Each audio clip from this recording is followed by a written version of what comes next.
समस्त उद्देश्य ମୁଁ ମୋର ଜୟଗୁରୁ ଜ୍ଞାପନ କରୁଛି ଏବଂ ସମସ୍ତଙ୍କର ସାର୍ବିକ ମଙ୍ଗଳ ସେ ପରମ ପିତାଙ୍କ କାମନା କରୁଛି, ପ୍ରାର୍ଥନା କରୁଛି।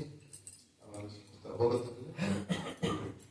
ଭ୍ରମର ଭାଇ ତାଙ୍କ ମାଙ୍କର ଏ ଶ୍ରାଦ୍ଧ ଉଠେ ଚତୁର୍ଦ୍ଦଶ ଦିବସରେ ଏଇ ସତ୍ସଙ୍ଗ ନାମ ସଂକୀର୍ତ୍ତନର ଆୟୋଜନ କରାଯାଇଛି। ଆଉ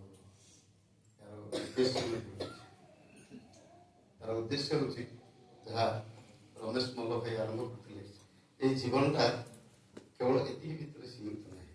ଏ ଜୀବନଟା ହେଉଛି ଗୋଟେ ଅନନ୍ତ ଜୀବନ। ଆଉ ସିଏ ସଦାସର୍ବଦା ପ୍ରବାହିତ ହେଇକି ଚାଲିଛି ଅନନ୍ତ କାଳ। ଆପଣମାନେ ଶୁଣିଥିବେ ଯେ 1600 ବାଳ ଥିଲା ଋଷି, ସେମାନେ ରାମଚନ୍ଦ୍ରକୁ ଦେଖିକି ମୁହିଥିଲେ ନାଇଁ। କବି ସ୍ମାରକ ଉପେନ୍ଦ୍ର ବନ୍ଦ ତାକୁ ଖୁବ ସୁନ୍ଦର ଭାବରେ ବର୍ଣ୍ଣନା କରିଛନ୍ତି। ମାନେ ବିହରୁ ବିହରୁ ଦଣ୍ଡକାରଣ୍ୟ ବୃନ୍ଦ ବୃନ୍ଦ ଋଷି ଦେଖି ଶୁକୁଣ୍ଡେ ବିଦେହ କୋଟି ଏକ ଦେହ ବହି ବଲନ୍ତାଇ ଲକ୍ଷ କୋଟି ନହି ଅନ୍ତ ଶ୍ୟାମ ଖାଲି ଥିଲା ବରି ଲାୟ ରାମାକୃତ ବିଧାତାମକୁ କରନ୍ତା ନାରୀ ପର ବନ୍ଧେ କୁଦଣ୍ଡକାରୀ ବ୍ରହ୍ମ ପଦବୀ ପାଇ ହେବ ବିଷ ବହିବାକି କରି କାମିନୀ ବେଶ ବିଚାରୁ ଲୋକିତ ଶରୀରେ ବିପଥ ଜନ୍ମ ଆଉ। ତାପରେ ଯାହା ସବୁ ଘଟଣା ଘଟିଲା, ରାମଚନ୍ଦ୍ର ଏଇ ମୁନି ଋଷି ମାନଙ୍କ ପାଖକୁ ପଳେଇ ଗଲେ। ସେ ଲକ୍ଷ୍ମଣ ଏବଂ ବୈଦିକ ଟିକେ ଅନ୍ତର ହେଇକି ତାଙ୍କୁ ଗୋଟେ ପ୍ରଦାନ କଲେ, କହିଲେ ପଲ୍ଲବୀ ତୁମେ ଉପରେ ବ୍ରଜେ ରହିବୁ ଆମେ କଂସ ଘରେ ବୃନ୍ଦାବନରେ ହେବ ରାସ ଖେଳି ପଲ୍ଲବୀ ଏ ଦେହେ ଏକା ମୈଥିଳି ବହିବି ଗୋପୀନାଥ ନାମକୁ ବୋଲେ ଉପେନ୍ଦ୍ର ବୋଧିଥିଲା ତାଙ୍କୁ। ମୁଁ କହିବାର ତାତ୍ପର୍ଯ୍ୟ ହେଉଛି ସେଇ ଯୋଉ ମୁନି ଋଷି ମାନଙ୍କର ଯୋଉ ଆତ୍ମା ସେ ଗୋଟେ ଯୁଗ ପରେ ମଧ୍ୟ ପରବର୍ତ୍ତୀ ଯୁଗକୁ ସେ ଟ୍ରାନ୍ସଫର ହେଇକି ସେ ଚାଲିଛି। ଅର୍ଥାତ୍ ଆମର ଏଇ ଯୋଉ ଜୀବ ସତ୍ତା ଇଏ ଅନନ୍ତ ପ୍ରବାହର ଗୋଟିଏ ଝଲକ ମାତ୍ର। ତେଣୁ ଆମେ ଯୋଉ ମୃତ୍ୟୁଟାକୁ ମୃତ୍ୟୁ ବୋଲି କହୁଛେ, ସେଇ ଯୋଗୁଁ ଠାକୁର ଆମ ସମସ୍ତଙ୍କୁ ମାନେ ଗୋଟେ ଅଲଗା କଥା କହିଲେ ଯେ ମରଣା ମାରଣା ଯଦି ପାର ମୃତ୍ୟୁକୁ ଅବଲୁପ୍ତ। ଏଇଟା ହିଁ ହେଉଛି ଆମର କଥା। ନରକଜ ଡେଥ୍ ମାନେ ନିଜେ ମରଣା ମାରଣା ଖାରିକି ଏବଂ ମୃତ୍ୟୁକୁ ଅବଲୁପ୍ତ କର। ଅର୍ଥାତ୍ ମୃତ୍ୟୁଟାକୁ ଠାକୁର କହିଲେ ଗୋଟେ ମାନେ କ୍ୟୁରେବୁଲ ଡିଜିଜ୍, ଗୋଟେ ନିରାମୟ ଯୋଗ୍ୟ ବ୍ୟାଧି ବୋଲି ଠାକୁର କହିଲେ। କିନ୍ତୁ ସବୁ ଶାସ୍ତ୍ର ପତ୍ରରେ ଆମେ ଦେଖିଲେ ଠାକୁର ବି ନିଜେ ଦେହ ତ୍ୟାଗ କଲେ। ତାହେଲେ ଏଇ କହିବାର ତାତ୍ପର୍ଯ୍ୟଟା କଣ, ଯୋଉଟାକି ଆମେ ପ୍ରତିଦିନ ଆମର କଣ ଯୋଉ ଆମର ସ୍ୱସ୍ଥ ନିବ୍ରତ ଭିତରେ ଯୋଉଟାକୁ ଆମେ କହୁଛି ତଦାତ ଜୀବନ ବୁଦ୍ଧି ନିରନ୍ତର ସ୍ମୃତି ମୋତେ ସ୍ମୃତି ବାହୀ ଚେତନା ଯୁକ୍ତ ଜୀବନ ଦିଅ, ତାହେଲେ ମୃତ୍ୟୁଟା ମୃତ୍ୟୁ ବୋଲି ପରିଗଣିତ ହବ ନାହିଁ।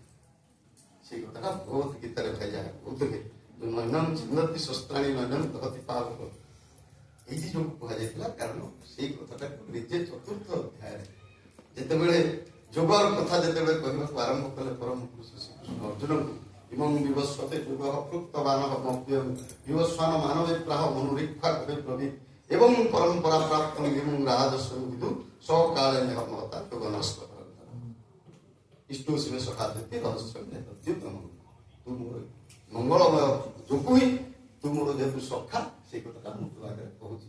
ବହୁ ଦିନ ଜନମାନିତ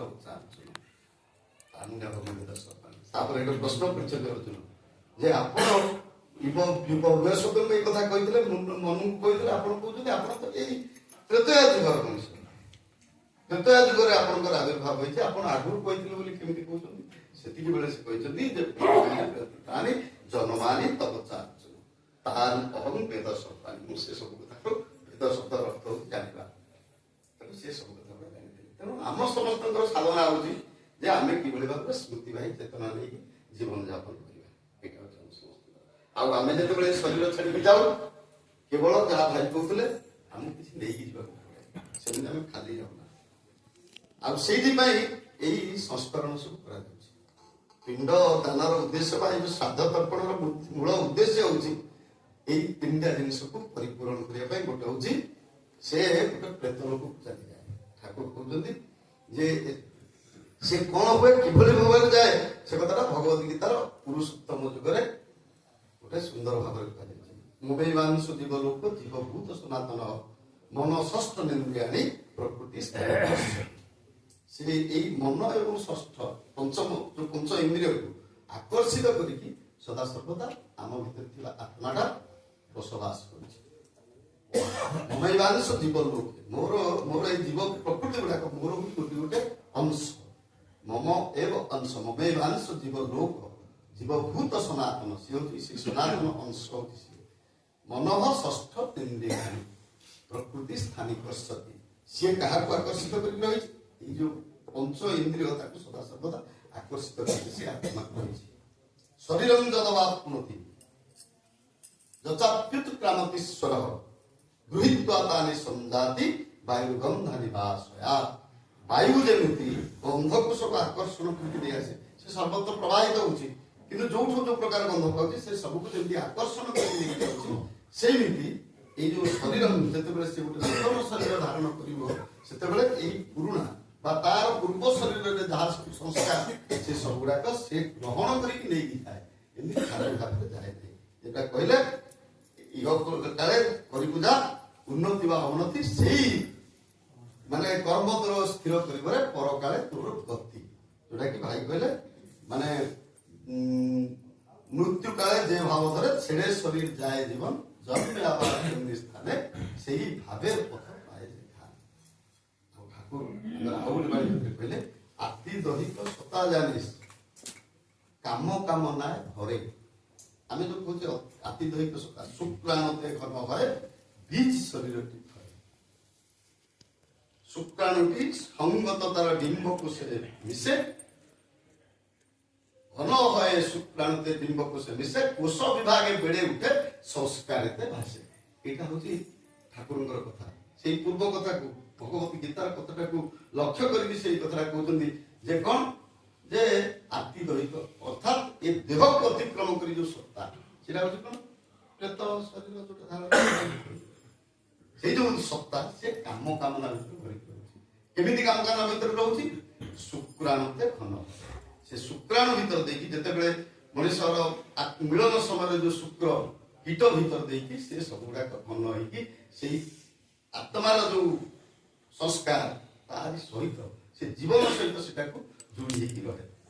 ଶୁକ୍ରାଣୁତେ ଘନ ହୁଏ ବୀଜ ଶରୀର ଧରେ, ସେତିକି ବେଳେ ସେ ଗୋଟେ ବୀଜ ଶରୀର ଧାରଣ କରେ। ଆଉ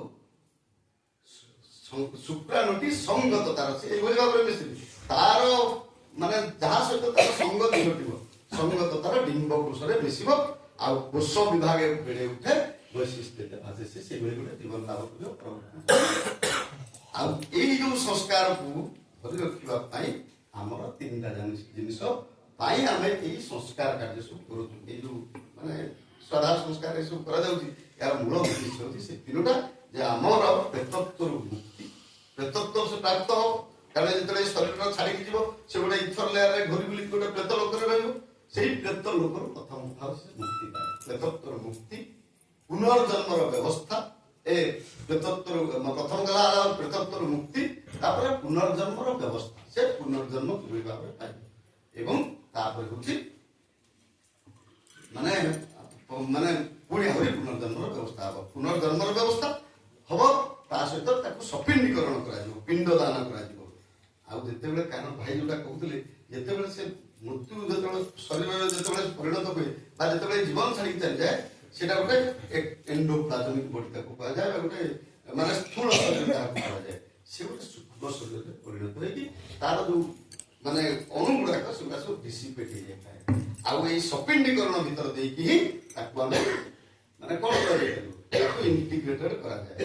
ଇଣ୍ଟିଗ୍ରେଟେଡ ହେଲେ ହିଁ ସିଏ ପୁଣି ପୁନର୍ଜନ୍ମ ଲାଭ କରିପାରିବ, ଯୋଉଟା କି ଘନ ହୁଏ ଶୁକ୍ରାଣୁତେ ବୀଜ ଶରୀର। ଆମେ ସମସ୍ତେ ଯୋଉମାନେ ସବୁ এইটা কিভাবে ভাবে সম্ভব, এই যে পিতামাতাଙ୍କର ଯୋଉ ଶ୍ରାଦ୍ଧ ଦାନ କରିବା ଭିତରେ ଦେଇକି ସେଇଟା ସମ୍ଭବ ହୁଏ, এই ଇଣ୍ଟିଗ୍ରେସନଟାକୁ ସୁବିଧା ହୁଏ। ସେଇ ଯୋଗୁଁ ୟା ଭିତରେ ଦାନ ବା ପିଣ୍ଡ ଦାନ କରିବାର ବ୍ୟବସ୍ଥା ସବୁ ରହିଛି। ସମୟ ସ୍ୱଳ୍ପ, ଆଉ ଏତିକି ସାଙ୍ଗୁଛି। ଆଉ ସେଇ ବିଦେହୀ ଆତ୍ମା ନିଶ୍ଚିତ ଭାବରେ ଚିରଶାନ୍ତି ଲାଭ କରିବ, ଏଥିରେ ମାତ୍ର ସନ୍ଦେହ ନାହିଁ, କାରଣ ତାଙ୍କରି ଉଦ୍ଦେଶ୍ୟରେ ଏଇ ନାମ ସଂକୀର୍ତ୍ତନର ବ୍ୟବସ୍ଥା